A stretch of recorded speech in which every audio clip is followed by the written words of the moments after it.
রাহমাতুল্লাহি ওয়া বারাকাতুহু। ওয়া আলাইকুম আসসালাম ওয়া রাহমাতুল্লাহ। আলহামদুলিল্লাহি রাব্বিল আলামিন। সমস্ত প্রশংসা গুণগান মহান আল্লাহ তাবারাকা ওয়া তাআলার দরবারে, যিনি এক ওয়াহদাহু লা শারীক, যিনি অক্ষয় অক্ষয় নিরাকার নিরঞ্জন, যিনি আমাকে আপনাকে সকলকে সুস্থতা দান করেছেন, তার পবিত্র মসজিদের মধ্যে একত্রিত হয়ে বসার তৌফিক দান করেছেন। সেই মহান আল্লাহ তাবারাকা ওয়া তাআলার দরবারে কোরআনের ভাষায় আমরা সকলে মিলে একবার উচ্চ সুরে পাঠ করি, আলহামদুলিল্লাহি রাব্বিল আলামিন। আলহামদুলিল্লাহ।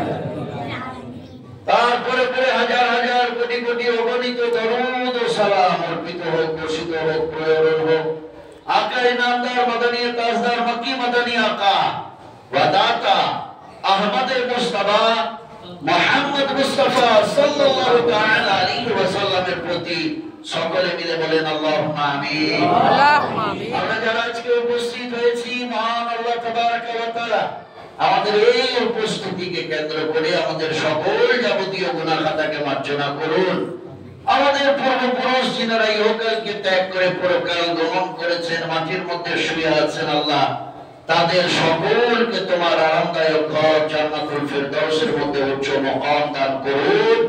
জোরে বলেন আল্লাহুম্মা আমিন। আল্লাহুম্মা আমিন। আরেকবার বলেন আল্লাহুম্মা আমিন। আল্লাহুম্মা আমিন। প্রিয় শ্রোতা মণ্ডলী, আল্লাহ তাবারাকা ওয়া তাআলার মহাগ্রন্থ আল কোরআন, এই কোরআনের থেকে যে আয়াতে কারিমা, আয়াতে শরীফা, আয়াতে মুবারাকা তেলাওয়াত করার সৌভাগ্য অর্জন করেছি, সূরাতুল মুহাম্মদ, সূরা মুহাম্মদ আয়াত নম্বর 18। আল্লাহ তাবারাকা ওয়া তাআলা বলেছেন, ফাহাল ইয়ানজুরুনা ইল্লা সাআতা আন তা'তিয়াহুম বাগাতাতান ফাকাদ জাআ আসরাতুহা ফাআন্না লাহুম ইযা জাআতুহুম যিকরাহুম। আল্লাহ তাবারাকা ওয়া তাআলা বলেছেন, তারা কি শুধু এজন্য অপেক্ষা করছে? আল্লাহ পাক বলেছেন, তারা কি শুধু এই জন্য অপেক্ষা করছে যে কিয়ামত তাদের নিকট আকস্মিক ভাবে এসে পড়বে? কিয়ামতের লক্ষণ সমূহ এসেই পড়েছে। আল্লাহ বলছেন, কিয়ামতের যেগুলো নিদর্শন, কিয়ামতের যেগুলো লক্ষণ, সেগুলো তো এসেই পড়েছে। রব্বুল আলামিন আল্লাহ তাবারাকা ওয়া তাআলা তিনি বলছেন, অতঃপর কিয়ামত এসে পড়লে তারা উপদেশ গ্রহণ করবে কেমন করে? আল্লাহ বলছেন, কিয়ামতের যেগুলো লক্ষণ সেগুলো তো এসেই পড়েছে, কিন্তু কিয়ামত যদি চলে আসে তারা উপদেশ গ্রহণ করবে কিভাবে, তারা তওবা করবে কিভাবে? ইসলাম মুআজ্জাজ সাহাবায়ে কেরাম, আল্লাহ তাবারাকা ওয়া তাআলা কোরআনের মধ্যে কি বলছেন? কিয়ামত এর লক্ষণ সমূহ এসেই পড়েছে, কিয়ামত বাকি আছে। কিয়ামত আসার যেগুলো লক্ষণ, সেই সমস্ত লক্ষণ এর মধ্যে কিছু কিছু লক্ষণ এসে পড়েছে।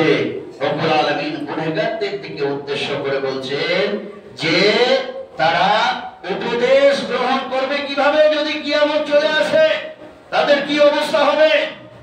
তারা যদি এখন যদি উপদেশ গ্রহণ না করতে পারে, এখন যদি তওবা না করতে পারে, তাহলে কিভাবে হবে? বেরাদারিন ইসলাম মুআজ্জাজ সাহাবায়ে কেরাম, তাফসীরের দিকে আসুন। নবী করিম সাল্লাল্লাহু আলাইহি ওয়াসাল্লাম এর নবী হয়ে প্রেরিত হওয়াই হলো কিয়ামতের লক্ষণ, এর মধ্যে একটা অন্যতম একটা লক্ষণ। আখিরি নবী, এর পূর্বে কমে এসে লক্ষ 24,000 নবী এসেছেন। ঈসা, মুসা, হারুন, জাকারিয়া, ইয়াসিন, সোয়েব, ইব্রাহিম, ইসমাঈল আলাইহিমুস সালাতু ওয়াস সালাম, ইনারা এসেছেন। কিন্তু আখিরি নবী, বুঝতে পারলেন, আখিরি নবী নবী হয়ে পৃথিবীর মধ্যে আসলেন। তার মানে কি? আনা খাতামুন নবিয়্যিন, আমি আখিরি নবী, আমি শেষ নবী, আমার পরে আর কোন নবী আসবে না। আমি নবী হয়ে আসলাম, আমার পরেই কিয়ামত, আমার পরেই কিয়ামত, আর কেউ নবী হয়ে আসবে না। যদি কেউ নবীর দাওয়া করে, ওটা কি হবে? ভুল হয়ে যাবে, গ্রহণযোগ্য হবে না। অনেকজন করেছেন, নারীর মধ্যেও নবীর দাওয়া করেছেন, পুরুষদের মধ্যেও নবীর দাওয়া করেছেন। নবী করিম সাল্লাল্লাহু আলাইহি ওয়াসাল্লাম এরপরে অনেকজন নবীর দাওয়া করেছেন, কিন্তু তাদের কথা গ্রহণযোগ্য হয়নি।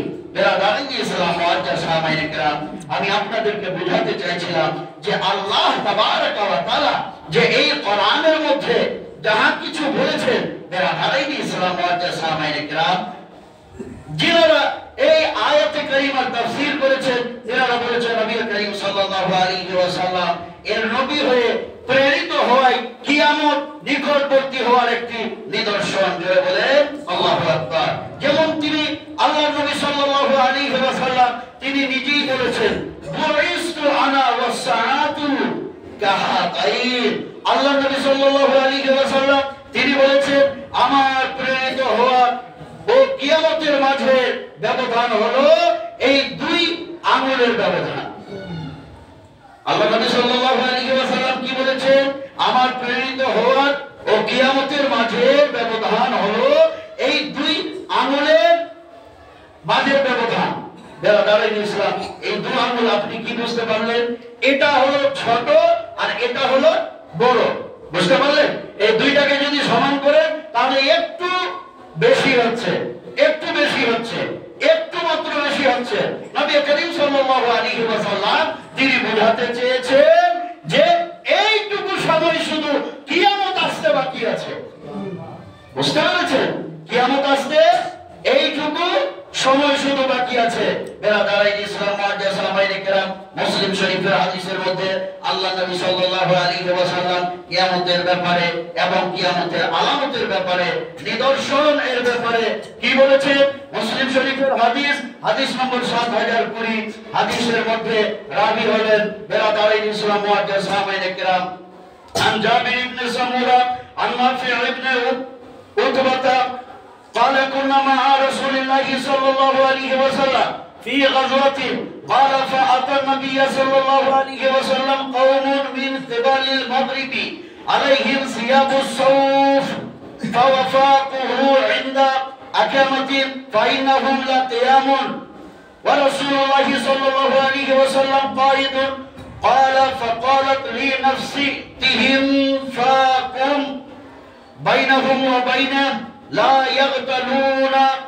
يغتلونها قال ثم قلت لعله نجي معهم فأتيتهم فكنت بينهم وبينه قال فحفظت منه 4 كلمات أعدتهن في يدي قال تغزون جزيرة العرب فيفتحوا حلات ثم فارس فيفتحوا حلات ثم تغزون الروم فيفتحوا حلات ثم تغزون الدجال فيفتحوا حلات قال فقال نافع يا جبير لا نرى الدجال يخرج حتى تفتح الروم.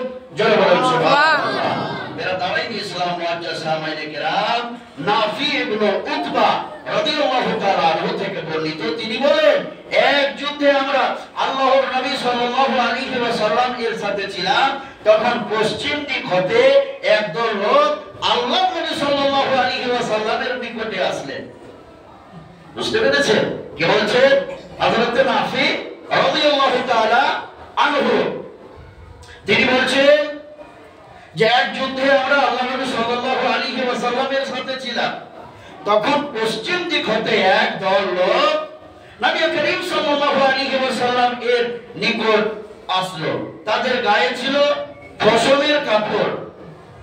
তারা এক টিলার নিকট এসে আল্লাহর নবী সাল্লাল্লাহু আলাইহি ওয়াসাল্লাম এর সাথে সাক্ষাৎ করলো। এ সময় তারা ছিল দণ্ডায়মান এবং আল্লাহর নবী সাল্লাল্লাহু আলাইহি ওয়াসাল্লাম ছিলেন উপবিষ্ট।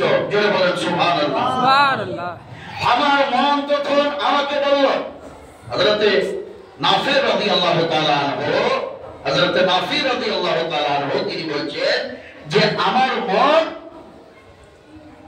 তখন বলল যে তারা হয়তো প্রতারণা করে বিশ্বনবী সাল্লাল্লাহু আলাইহি ওয়াসাল্লামকে হত্যাও করে দিতে পারে। তারা ষড়যন্ত্র না করে আল্লাহ নবী সাল্লাল্লাহু আলাইহি ওয়াসাল্লামকে হয়তো হত্যাও করে দিতে পারে। তো আমার মন চাইল যে আমি যে তাদের মধ্যস্থানে দাঁড়িয়ে যাই যেন তারা প্রতারণা না করতে পারে। বুঝতে পেরেছেন? হযরত নাফি রাদিয়াল্লাহু তাআলা আনহু তিনি মনে মনে এই ধারণা করলেন, বেরাদারাইন ইসলাম মুআজ্জাজ সামাইনে কিরাম, আল্লাহ নবী সাল্লাল্লাহু আলাইহি ওয়াসাল্লাম এর মাঝে গিয়ে দাঁড়াই, যেন তারা প্রতারণা করে তাকে হত্যা না করতে পারে।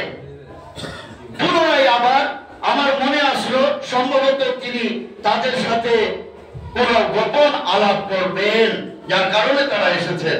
হয়তো গুপ্ত কথা হতে পারে যার কারণে তারা এসেছেন। বেরাদারাইন ইসলাম মুআজ্জাজ সামাইনে কিরাম হযরত নাফি রাদিয়াল্লাহু তাআলা আনহু তিনি বলছেন, তথাপি আমি গেলাম, তাদের নিকটে গেলাম এবং তাদের ও আল্লাহর নবী সাল্লাল্লাহু আলাইহি ওয়াসাল্লাম এর মধ্যখানে দাঁড়িয়ে গেলাম। বুঝতে পেরেছেন? হযরত নাফি রাদিয়াল্লাহু তাআলা আনহু বলছেন, আমি গেলাম এবং তাদের এবং আল্লাহর নবী সাল্লাল্লাহু আলাইহি ওয়াসাল্লামের মধ্যখানে আমি কি করলাম? দাঁড়িয়ে রইলাম। এই সময় আমি তার থেকে 4টি কথা মুখস্থ করলাম।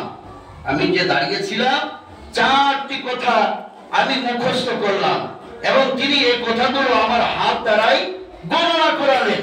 তিনি বললেন, তোমরা জাজিরাতুল আরবে যুদ্ধ করবে। আল্লাহ নবী সাল্লাল্লাহু আলাইহি ওয়াসাল্লাম তিনি কি বললেন? তোমরা জাজিরাতুল আরবের মধ্যে কি করবে? যুদ্ধ করবে। আল্লাহ তাবারাকা ওয়া তাআলা তোমাদেরকে বিজিত করে দিবেন। জোরে বলেন সুবহানাল্লাহ। সুবহানাল্লাহ। আল্লাহ তোমাদেরকে কামিয়াব করে দিবেন। জাজিরাতুল আরবের মধ্যে যখন তোমরা যুদ্ধ করবে তো আল্লাহ পাক তোমাদেরকে বিজিত করে দিবেন। তার মানে আল্লাহ তাবারাকা ওয়া তাআলা তোমাদেরকে জয় দান করবেন। অতঃপর পারস্যবাসীদের সাথে যুদ্ধ করবে, আল্লাহ তাবারাকা ওয়া তাআলা তাও বিজিত করে দিবেন। এরপর রোমানদের সাথে যুদ্ধ করবে, আল্লাহ তাবারাকা ওয়া তাআলা এতেও তোমাদের বিজয়ী করে দিবেন। অবশেষে তোমরা দাজ্জালের সঙ্গে যুদ্ধ করবে, এখানে আল্লাহ তাবারাকা ওয়া তাআলা তোমাদেরকে বিজয়ী করে দিবেন। বর্ণনাকারী হযরত নাফি রাদিয়াল্লাহু তাআলা আনহু তিনি বলেন, হে জাবির, আমাদের বিশ্বাস রোম বিজয়ের পূর্ব দাজ্জালের আবির্ভাব হচ্ছে না। জোরে বলেন সুবহানাল্লাহ। যতক্ষণ না পর্যন্ত রোম আমরা বিজয় করেছি, যতক্ষণ না পর্যন্ত রোম বাসীদের সাথে যুদ্ধ করেছি, ততক্ষণ পর্যন্ত দাজ্জালের আবির্ভাব হবে না। হে বেরাদারাইন ইসলাম মুআজ্জাজ সামাইনে কিরাম, আল্লাহ নবী সাল্লাল্লাহু আলাইহি ওয়াসাল্লাম যাহা কিছু বলেছেন এই সমস্ত জিনিসগুলো হলো কিয়ামতের নিদর্শন। এই সমস্ত জিনিসগুলো হলো কিয়ামতের আলামত। বেরাদারাইন ইসলাম মুআজ্জাজ সামাইনে কিরাম, কিয়ামতের পূর্বে ইস্তাম্বুলকে বিজয় করা, মুসলমানদের হাতে থাকবে ইস্তাম্বুল। বেরাদারাইন ইসলাম মুআজ্জাজ সামাইনে কিরাম এবং পারস্যবাসীদের সঙ্গে যুদ্ধ করবে মুসলমানেরা, বড় বড় যুদ্ধ করবে। বেরাদারাইন ইসলাম মুআজ্জাজ সামাইনে কিরাম, আল্লাহ তাবারাকা ওয়া তাআলা সব যুদ্ধগুলোকে আস্তে আস্তে মুসলমানদেরকে জিতিয়ে দিবেন। অবশেষে দাজ্জালের সাথে যখন যুদ্ধ করবে, দাজ্জালকে পরাজয় করে মুসলমানদেরকে জয় দান করবেন আল্লাহ তাবারাকা ওয়া তাআলা। জোরে বলেন সুবহানাল্লাহ। এই দাজ্জাল আল্লাহ নবী সাল্লাল্লাহু আলাইহি ওয়াসাল্লাম বলেছেন, কি বলেছেন? আদম থেকে নিয়ে আমার কিয়ামত পর্যন্ত, আদম থেকে নিয়ে কিয়ামত পর্যন্ত কিয়ামতের যতগুলো নিদর্শন রয়েছে, যতগুলো আলামত রয়েছে, এর সবচাইতে বড় নিদর্শন হলো, সবচাইতে বড় আলামত হলো দাজ্জালের আবির্ভাব হওয়া। সব থেকে বড় নিদর্শন হলো দাজ্জালের, বলেন কি বললাম? আবির্ভাব হওয়া। বেরাদারাইন ইসলাম মুআজ্জাজ সামাইনে কিরাম, সেই দাজ্জাল হবে ইহুদিদের স্বপ্নের নায়ক। কি হবে? ইহুদিদের স্বপ্নের নায়ক হবে। যুগে যুগে যত নবী রাসূল এসেছেন দাজ্জালের ব্যাপারে আলোচনা করে গেছেন, উম্মতদেরকে বাতিয়ে গেছেন। বেরাদারাইন ইসলাম মুআজ্জাজ সামাইনে কিরাম, বুখারী শরীফের হাদিস 6598 নম্বর হাদিসে হযরত আনাস ইবনে মালিক রাদিয়াল্লাহু তাআলা আনহু থেকে বর্ণিত, আল্লাহর রাসূল সাল্লাল্লাহু আলাইহি ওয়াসাল্লাম তিনি বলেছেন, সবাই নিজ নিজ উম্মতকে মিথ্যাবাদী কানা দাজ্জাল সম্পর্কে সতর্ক করেছেন। দাজ্জাল কানাই হবে আর তোমাদের রব অবশ্যই কানা নন। জোরে বলেন সুবহানাল্লাহ। বেরাদারাই ইসলাম মুআজ্জাজ সাহাবায়ে কিরাম, আল্লাহর নবী সাল্লাল্লাহু আলাইহি ওয়াসাল্লাম আরো বলেছেন দাজ্জালের দুই চোখের মাঝখানে লেখা থাকবে কাফিরুন, অর্থাৎ দুই চোখের মাঝখানে কপাল দেশে লেখা থাকবে, স্পষ্ট ভাবে লেখা থাকবে কাফার। কি লেখা থাকবে? কাফার লেখা থাকবে, অর্থাৎ কাফির লেখা থাকবে। হে বেরাদারাই ইসলাম মুআজ্জাজ সাহাবায়ে কিরাম, আল্লাহর নবী সাল্লাল্লাহু আলাইহি ওয়াসাল্লাম তিনি তিরমিজি শরীফের হাদিস নম্বর 2237 নম্বর হাদিসের মধ্যে বলেছেন, হাদিসের রাবী হলেন হযরত আবু বকর সিদ্দিক রাদিয়াল্লাহু তাআলা আনহু। তিনি বলেন আল্লাহর নবী সাল্লাল্লাহু আলাইহি ওয়াসাল্লাম আমাদের বলেছেন দাজ্জাল পূর্বাঞ্চলীয় কোন স্থান থেকে বের হবে, স্থানটির নাম হলো খোরাসান। জোরে বলেন আল্লাহু আকবার। খোরাসান নামে এক স্থান হবে, ওই স্থান থেকে দাজ্জাল কি হবে? বের হবে। কিছু কম তার অনুসরণ করবে, তাদের চেহারা হবে স্তর বিশিষ্ট ডালের মতো। তিরমিজি শরীফের হাদিস, বেরাদারাই ইসলাম মুআজ্জাজ সাহাবায়ে কিরাম, মুসলিম শরীফের হাদিস নম্বর 7123 নম্বর হাদিসে হযরত আনাস রাদিয়াল্লাহু তাআলা আনহু থেকে বর্ণনা। হযরত আনাস বলেন আল্লাহর নবী সাল্লাল্লাহু আলাইহি ওয়াসাল্লাম বলেছেন মক্কা মদিনা ছাড়া পৃথিবীর সব জনপদে দাজ্জাল বিচরণ করবে, কেননা এই দুই শহরের প্রতিটি রাস্তায় ফেরেশতারা সারিবদ্ধভাবে দাঁড়িয়ে পাহারাদারিতে নিয়োজিত থাকবে। জোরে বলেন সুবহানাল্লাহ। মক্কা ও মদিনার রাস্তাগুলোতে আল্লাহর ফেরেশতা কি করবে? সারিবদ্ধ হয়ে দাঁড়িয়ে থাকবে, দাজ্জালকে কিছুতেই ঢুকতে দিবে না। বিশ্বনবী সাল্লাল্লাহু আলাইহি ওয়াসাল্লাম বলেছেন এই দুইটা শহর বাদ দিয়ে পৃথিবীর যে কোনো স্থানের মধ্যে